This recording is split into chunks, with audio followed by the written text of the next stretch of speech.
Hello everyone, ನಾನಿವತ್ತು respiratory system topic ನ explain ಮಾಡ್ತಾ ಇದ್ದೀನಿ. ಫಸ್ಟ್ ರೆಸ್ಪಿರೇಟರಿ ಸಿಸ್ಟಮ್ ಟಾಪಿಕ್ ತಿಳ್ಕೊಬೇಕು ಅಂದ್ರೆ ಫಸ್ಟ್ ಅದ್ರ ಬಗ್ಗೆ ಇಂಟ್ರೊಡಕ್ಷನ್ ತಿಳ್ಕೊಬೇಕು. ಇಂಟ್ರೊಡಕ್ಷನ್ ಅಲ್ಲಿ ಫಸ್ಟ್ ಏನಪ್ಪಾ ಅಂತಂದ್ರೆ ನಾವು ಫಸ್ಟ್ ಟರ್ಮಿನಾಲಜಿಸ್ ನ ತಿಳ್ಕೊಳ್ಳೋಣ.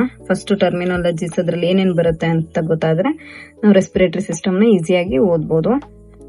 ಫಸ್ಟ್ ಟರ್ಮಿನಾಲಜಿಸ್ ಏನೇನಪ್ಪಾ ಅಂತಂದ್ರೆ ಫಸ್ಟ್ ಯೂಪ್ನಿಯಾ ಅಂತಂದ್ರೆ normal respiration rate and rhythm. Normal respiration rate ಮತ್ತೆ ರಿದಮ್ ನ ಯೂಪ್ನಿಯಾ ಅಂತ ಕರಿತೀವಿ. ನಾರ್ಮಲ್ ರೆಸ್ಪಿರೇಷನ್ ರೇಟ್ ಎಷ್ಟಪ್ಪ ಅಂದ್ರೆ 12 to 20 breathes per minute. 12 to 20 breathes per minute normal respiration rate. Rhythm ಅಂತ ಅಂದ್ರೇನು? Interval between 2 breathes. 2 ಬ್ರೀತ್ ಗಳ ಮಧ್ಯೆ ಒಂದು ಗ್ಯಾಪ್ ಆಗುತ್ತಲ್ವಾ, ಅದನ್ನ ರಿದಮ್ ಅಂತ ಕರಿತೀವಿ. ಓಕೆ, ನೆಕ್ಸ್ಟ್ ಯೂಪ್ನಿಯಾ ಗೊತ್ತಾಯ್ತು ಈಗ ನಮ್ಗೆ. ನೆಕ್ಸ್ಟ್ ಟರ್ಮಿನಾಲಜಿ ಬಂದ್ರೆ ಟೆಕಿಪ್ನಿಯಾ ಅಂತಂದ್ರೆ ಏನಂದ್ರೆ respiration rate more than 20 breathes per minute. 20 breathes per minute ಗಿಂತ ಜಾಸ್ತಿ ರೆಸ್ಪಿರೇಷನ್ ರೇಟ್ ಇತ್ತು ಅಂತಂದ್ರೆ ಆ ಕಂಡೀಷನ್ ನ ಟೆಕಿಪ್ನಿಯಾ ಅಂತ ಕರಿತೀವಿ. ಟೆಕಿಪ್ನಿಯಾ ಯಾವ ಕಂಡೀಷನ್ ಅಲ್ಲಿ ನೋಡಬಹುದು ಅಂದ್ರೆ ಸೀನ್ ಇನ್ ಹೈಪಾಕ್ಸಿಯಾ ಅಂದ್ರೆ ಏನು ಅಂತ ನೆಕ್ಸ್ಟ್ ಹೇಳ್ತೀನಿ ನಾನು. ಲೈಕ್ ಎಕ್ಸರ್ಸೈಸ್, ಹೈ ಆಟಿಟ್ಯೂಡ್ ಏರಿಯಾದಲ್ಲಿ ಇದ್ದಾಗ, ಆ ಪ್ಲೇಸ್ ಅಲ್ಲಿ ಇದ್ದಾಗ ನಮ್ಗೆ ಟೆಕಿಪ್ನಿಯಾ ಕಂಡು ಬರೋ ಚಾನ್ಸಸ್ ಇರುತ್ತೆ. ಮತ್ತೆ pneumonia condition, next metabolic acidosis condition etcetera, ಈ ತರ ತುಂಬಾ ಕಂಡೀಷನ್ ಅಲ್ಲಿ ಟೆಕಿಪ್ನಿಯಾ ಕಂಡು ಬರುತ್ತೆ. ಬ್ರೆಡಿಪ್ನಿಯಾ ಅಂತ ಅಂದ್ರೆ ಏನಪ್ಪಾ ಅಂದ್ರೆ respiration rate less than 12 breathes per minute. Respiration rate normal ಆಗಿ 12 to 20 ಬ್ರೀತ್ಸ್ ಪರ್ ಮಿನಿಟ್ ಇರಬೇಕು. ಬಟ್ ಬ್ರೆಡಿಪ್ನಿಯಾ ಕಂಡೀಷನ್ ಅಲ್ಲಿ ಏನಾಗಿರುತ್ತಪ್ಪ ಅಂದ್ರೆ respiration rate less than 12 breathes per minute ಇರುತ್ತೆ. 12 ಗಿಂತ ಕಮ್ಮಿ ಇರುತ್ತೆ. ಈ ಕಂಡೀಷನ್ ಯಾವ್ದಾದ್ರಲ್ಲಿ ನೋಡಬಹುದು ಅಂತ ಅಂದ್ರೆ ಬ್ರೆಡಿಪ್ನಿಯಾ ಕಂಡೀಷನ್ ನ seen in head injury patient ಬರ್ತಾರೆ ಅಲ್ವಾ, head injury patient condition, head injury ಆದಾಗ ಅವರಲ್ಲಿ ಬ್ರೆಡಿಪ್ನಿಯಾ ಕಂಡೀಷನ್ ನ ನೋಡಬಹುದು. ಮತ್ತೆ ಇನ್ಕ್ರೀಸ್ ಇಂಟ್ರಾಕ್ರೇನಿಯಲ್ ಪ್ರೆಷರ್ ಇನ್ಕ್ರೀಸ್ ಇರುತ್ತೆ ಅಲ್ವಾ, ಅವ್ರಿಗೆ ಬ್ರೆಡಿಪ್ನಿಯಾ ಕಂಡೀಷನ್ ಇರುತ್ತೆ. ಅಪ್ನಿಯಾ ನೆನಪಿರ್ಲಿ, ಅಪ್ನಿಯಾ ಅಂತ ಅಂದ್ರೆ temporary cessation of respiration. Cessation means stop. Temporary stop of respiration ಅಥವಾ ಸ್ಟಾಪೇಜ್ ಆಫ್ ರೆಸ್ಪಿರೇಷನ್ ನ ಅಪ್ನಿಯಾ ಅಂತ ಕರಿತೀವಿ. ಎಷ್ಟು ಸ್ಟಾಪ್ ಆಗ್ಬೋದು ಅಂತ ಅಂದ್ರೆ 20 ಸೆಕೆಂಡ್ಸ್ ಅಷ್ಟು, ಆ ಸೆಕೆಂಡ್ ಅಷ್ಟು ಸ್ಟಾಪ್ ಆಗುತ್ತೆ ರೆಸ್ಪಿರೇಷನ್. ಆ ಕಂಡೀಷನ್ ನ ಅಪ್ನಿಯಾ ಅಂತ ಕರಿತೀವಿ. ಅಬ್ಸ್ಟ್ರಕ್ಟಿವ್ ಸ್ಲೀಪ್ ಅಪ್ನಿಯಾ ಏನಪ್ಪಾ ಅಂತಂದ್ರೆ during sleep apnoea occur. During sleep time ಅಲ್ಲಿ ಅಪ್ನಿಯಾ ಅಪ್ನಿಯಾ ಅಂತಂದ್ರೆ temporary stoppage of respiration. Temporary ಆಗಿ ರೆಸ್ಪಿರೇಷನ್ ಸ್ಟಾಪ್ ಆಗಂತದ್ದು. ಮ್ಯಾಕ್ಸಿಮಮ್ ಅಂತಂದ್ರೆ 20 ಸೆಕೆಂಡ್ಸ್ ಮಾತ್ರ ಸ್ಟಾಪ್ ಆಗುತ್ತೆ. ಈ ಕಂಡೀಷನ್ ಯಾವುದು? Obstructive sleep apnoea most common ಆಗಿ ಒಬೇಸಿಟಿ ಪೇಷಂಟ್ ಅಲ್ಲಿ ಕಂಡು ಬರುತ್ತೆ. ಕಾರಣ ಏನು ಇದು ಬರಕ್ಕೆ ಅಂದ್ರೆ ಒಬೇಸಿಟಿನೇ most common cause. Most common symptoms ಏನಪ್ಪಾ ಅಂದ್ರೆ ಸ್ನೋರಿಂಗ್ ಮೀನ್ಸ್ ಗೊರ್ಕೆ ಆ ಸಿಂಪ್ಟಮ್ಸ್ ಕಂಡು ಬರುತ್ತೆ ಅಬ್ಸ್ಟ್ರಕ್ಟಿವ್ ಸ್ಲೀಪ್ ಅಪ್ನಿಯಾ ಇದ್ರೆ.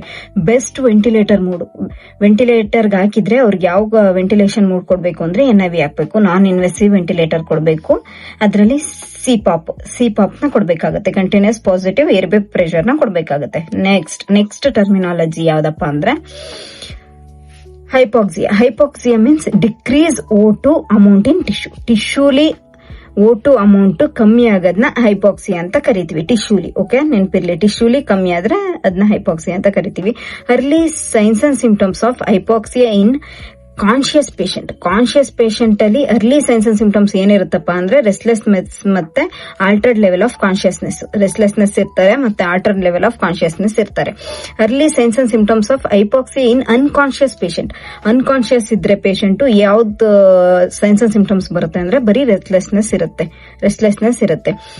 Most late science and symptoms ಯಾವ್ದಪ್ಪ ಅಂದ್ರೆ ಸೈನೋಸಿಸ್. ಮೇನ್ಲಿ ಸೈನೋಸಿಸ್ ಎಲ್ಲಿ ಕಂಡು ಬರುತ್ತೆ ಅಂದ್ರೆ mainly in central part of the bodily cyanosis ಕಂಡು ಬರುತ್ತೆ. ಓಕೆ, ನೆಕ್ಸ್ಟ್ ಬಂತಂದ್ರೆ ಕ್ರೋನಿಕ್ ಹೈಪಾಕ್ಸಿಯಾ ಅಂದ್ರೆ ಫುಲ್ ಅಂದ್ರೆ ಆಕ್ಸಿಜನ್ ಇಲ್ವೇ ಇಲ್ಲ, ಕ್ರೋನಿಕ್ ಕಂಡೀಷನ್ ಅಲ್ಲಿ ಇದಾರೆ, ಹೈಪಾಕ್ಸಿಯಾ ಆಗಿದೆ ಅಂತ ಅಂದ್ರೆ it mainly seen in COPD ಮತ್ತೆ ಟೆಟ್ರಾಲಜಿ ಆಫ್ ಪ್ಯಾಲೆಟ್. ಆ 2 ಕಂಡೀಷನ್ ಅಲ್ಲಿ ಕ್ರೋನಿಕ್ ಹೈಪಾಕ್ಸಿಯಾನ ನಾವು ನೋಡಬಹುದು. ಏನ್ ಮಾಡ್ಬೇಕಪ್ಪ, ಕ್ರೋನಿಕ್ ಹೈಪಾಕ್ಸಿಯಾ ಹೆಂಗ್ ಕಂಡುಹಿಡಿತಾರೆ ಅಂದ್ರೆ ಕ್ಲಬ್ಬಿಂಗ್ ಆಫ್ ಫಿಂಗರ್ಸ್. ಇಲ್ಲಿ ನೋಡಿ, ಕ್ಲಬ್ಬಿಂಗ್ ಆಫ್ ಫಿಂಗರ್ಸ್, ಹಿಂಗೆ 2 ಫಿಂಗರ್ಸ್ ನ 4 ಫಿಂಗರ್ಸ್ ನ 2 ಕ್ಲಬ್ಬಿಂಗ್ ಮಾಡಿ ನಾರ್ಮಲ್ ಆಗಿ ಅವೆರಡು ಕ್ಲಬ್ ಮಾಡಿದಾಗ 160 ಡಿಗ್ರಿ ಇರಬೇಕು. ಬಟ್ ಈ ಕಂಡೀಷನ್ ಅಲ್ಲಿ ಕ್ರೋನಿಕ್ ಹೈಪಾಕ್ಸಿಯಾ ಕಂಡೀಷನ್ ಅಲ್ಲಿ 180 ಡಿಗ್ರಿ ಬರುತ್ತೆ. ಅವೆರಡನ್ನು ಆಂಗಲ್ ಮಾಡಿದಾಗ ಆಗ ನಾವು ಕ್ರೋನಿಕ್ ಹೈಪಾಕ್ಸಿಯಾ ಇದೆ ಅಂತ ಕಂಡುಹಿಡಿಬಹುದು. ಅದನ್ನ ಪಾಸಿಟಿವ್ ಸ್ಕ್ಯಾಮರಾತ್ ಸೈನ್ ಅಂತ ಕರಿತೀವಿ. Normal angle between fingers and nails is 160 degree, but in this condition chronic hypoxia condition ಅಲ್ಲಿ ಆಂಗಲ್ ಗ್ರೇಟರ್ ದ್ಯಾನ್ 180 ಡಿಗ್ರಿ ಇರುತ್ತೆ. ಗ್ರೇಟರ್ ದ್ಯಾನ್ 180 ಡಿಗ್ರಿ ಇರುತ್ತೆ. ಇನ್ನು ಐರನ್ ಡಿಫಿಷಿಯನ್ಸಿ ಅನೇಮಿಯಾದಲ್ಲಿ ಸ್ಪೂನ್ ಶೇಪ್ ನೇಲ್ಸ್ ಇರುತ್ತೆ, ನೆನಪಿರ್ಲಿ, ಅಂದ್ರೆ ಎಕ್ಸ್ಟ್ರಾ ಇದು. ಇನ್ನು ಐರನ್ ಡಿಫಿಷಿಯನ್ಸಿ ಅನೇಮಿಯಾದಲ್ಲಿ ಏನಪ್ಪಾ ಅಂತಂದ್ರೆ ಸ್ಪೂನ್ ಶೇಪ್ ನೇಲ್ಸ್ ನಾವು ನೋಡಬಹುದು. It is most common type of anaemia. Spoon shape ಯಾವುದು most common type of anaemia ಅಂದ್ರೆ iron deficiency anaemia most common type of anaemia. Okay, next terminology ಬಂದ್ರೆ hypoxaemia. ಇದು decreased O2 level in blood ಅಲ್ಲಿ O2 level ಕಮ್ಮಿ ಆಗೋದನ್ನ ಹೈಪೋಕ್ಸೇಮಿಯಾ ಅಂತಾರೆ. ಟಿಶ್ಯೂಲಿ oxygen level ಕಮ್ಮಿ ಆಗೋದನ್ನ ಹೈಪಾಕ್ಸಿಯಾ ಅಂತ ಕರೀತಾರೆ. Okay, hypoxaemia. Hypercapnia, next terminology hypercapnia. CO2 level increased in ಬಾಡಿಲಿ CO2 ಲೆವೆಲ್ ಇನ್ಕ್ರೀಸ್ ಆದ್ರೆ ಹೈಪರ್ಕೆಪ್ನಿಯಾ ಅಂತ ಕರೀತಾರೆ. CO2 ಲೆವೆಲ್ ಬಾಡಿಲಿ ಜಾಸ್ತಿ ಆಗೋದನ್ನ ಹೈಪರ್ಕೆಪ್ನಿಯಾ ಅಂತ ಕರೀತಾರೆ. ಹೈಪೋಕೆಪ್ನಿಯಾ CO2 ಲೆವೆಲ್ ಡಿಕ್ರೀಸ್ಡ್ ಇನ್ ಬಾಡಿ. CO2 ಲೆವೆಲ್ ಬಾಡಿಲಿ ಡಿಕ್ರೀಸ್ಡ್ ಆಗೋದು, ಫುಲ್ ಕಮ್ಮಿ ಆಗೋದು. ಹೈಪೋ ಅಂದ್ರೆ ಕಮ್ಮಿ, ಹೈಪರ್ ಅಂದ್ರೆ ಜಾಸ್ತಿ. ನೆನಪಿರ್ಲಿ, ಹೈಪೋ ಅಂದ್ರೆ ಕಮ್ಮಿ, ಹೈಪರ್ ಅಂದ್ರೆ ಜಾಸ್ತಿ. ಇನ್ಕ್ರೀಸ್ಡ್ ಅಂತ, ಹೈಪೋ ಅಂದ್ರೆ ಡಿಕ್ರೀಸ್ಡ್ ಅಂತ. ಓಕೆ, ಇದೆರಡು ಟರ್ಮಿನಾಲಜೀಸ್ ಗೊತ್ತಾಯ್ತು. ಕೆಪ್ನೋಗ್ರಫಿ ಅಂತಂದ್ರೆ ಏನು ಅಂತ ನೋಡೋಣ. It is the graph which present on ECG monitor and it indicate the EtCO2 level. ಇದೊಂದು ಗ್ರಾಫಿಕಲ್ ರೆಪ್ರೆಸೆಂಟೇಷನ್. ಕೆಪ್ನೋಗ್ರಫಿ ಅಂದ್ರೆ ಗ್ರಾಫಿಕಲ್ ರೆಪ್ರೆಸೆಂಟೇಷನ್. ಏನಪ್ಪಾ ಅಂತಂದ್ರೆ ECG ಮಾನಿಟರ್ ಮಾಡ್ತೇವಲ್ವಾ, ಮಾನಿಟರ್, ಅದ್ರಲ್ಲಿ EtCO2 ಲೆವೆಲ್ ತೋರಿಸ್ತಾ ಇರುತ್ತೆ, ಅದನ್ನು ಆ ಲೆವೆಲ್ ತೋರಿಸ್ತಾ ಇರುತ್ತೆ.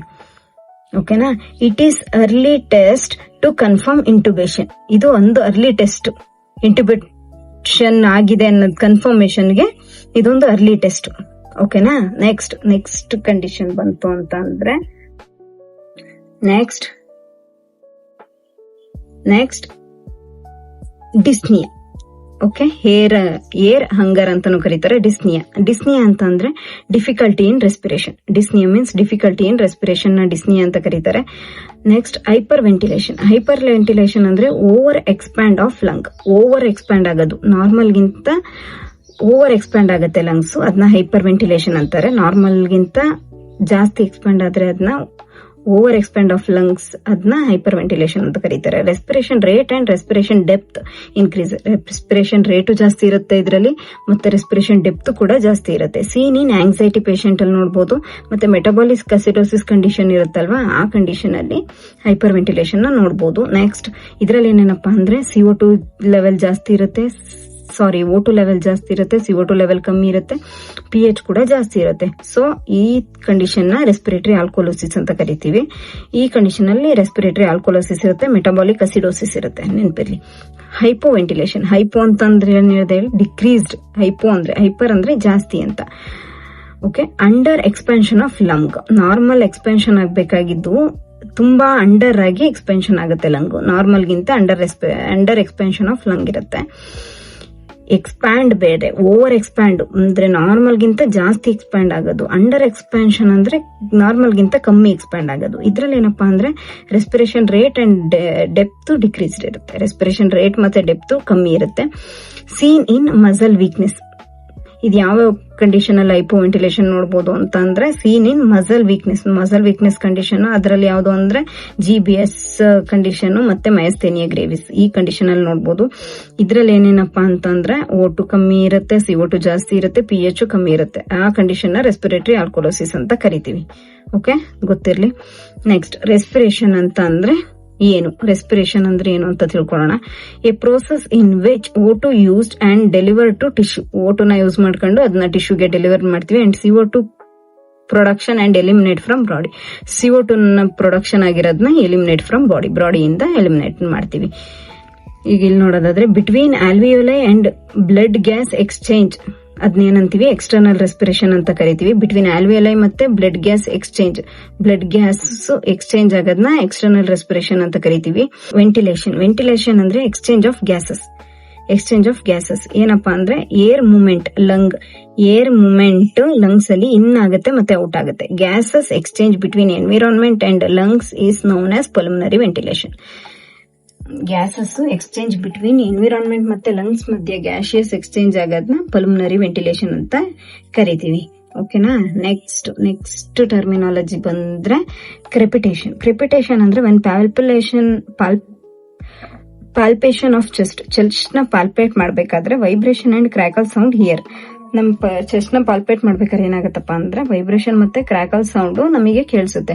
ಏನಕ್ಕೆ ಕೇಳಿಸುತ್ತೆ ಅಂದ್ರೆ due to water and mucus. Mucus ಮತ್ತೆ ವಾಟರ್ ಇರೋದ್ರಿಂದ ನಮಗೆ ಕ್ರ್ಯಾಕಲ್ ಸೌಂಡ್ ಮತ್ತೆ ವೈಬ್ರೇಷನ್ ಸೌಂಡ್ ಕೇಳಿಸುತ್ತೆ. ಅದನ್ನ ಕ್ರೆಪಿಟೇಷನ್ ಅಂತ ಕರಿತೀವಿ. ಕ್ರೆಪಿಟೇಷನ್ ನೆನಪಿರ್ಲಿ, ಪಾಲ್ಪೇಟ್ ಮಾಡ್ಬೇಕಾದ್ರೆ. ಇಟ್ ಈಸ್ ಸೀನ್ ಇನ್ ಯಾವ ಕಂಡೀಷನ್ ಅಲ್ಲಿ ನೋಡಬಹುದು ಅಂದ್ರೆ ನಿಮೋನಿಯಾ, ಪಲ್ಮನರಿ ಎಡಿಮಾ, ಬ್ರಾಂಕೈಟಿಸ್ ಮತ್ತೆ ಲಂಗ್ ಆಪ್ಸಿಸ್. ಈ ಕಂಡೀಷನ್ ಅಲ್ಲಿ ಕ್ರೆಪಿಟೇಷನ್ ನ ನೋಡಬಹುದು. ಓಕೆನಾ. ನೆಕ್ಸ್ಟ್ ನೋಟ್ ಸುಮ್ನೆ ತಿಳ್ಕೊಳಕ್ಕೆ.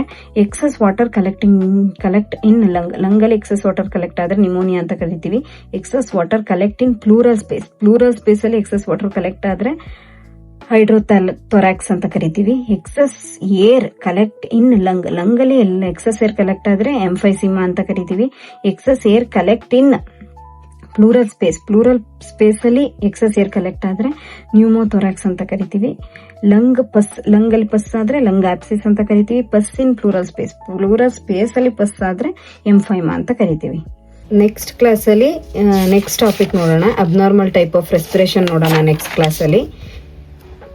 Thank you for watching. If ಏನಾದ್ರೂ ಡೌಟ್ ಇತ್ತು ಅಂತ ಅಂದ್ರೆ ನನಗೆ ಕಮೆಂಟ್ ಬಾಕ್ಸ್ ಅಲ್ಲಿ ಕಮೆಂಟ್ ಮಾಡಿ. Thank you.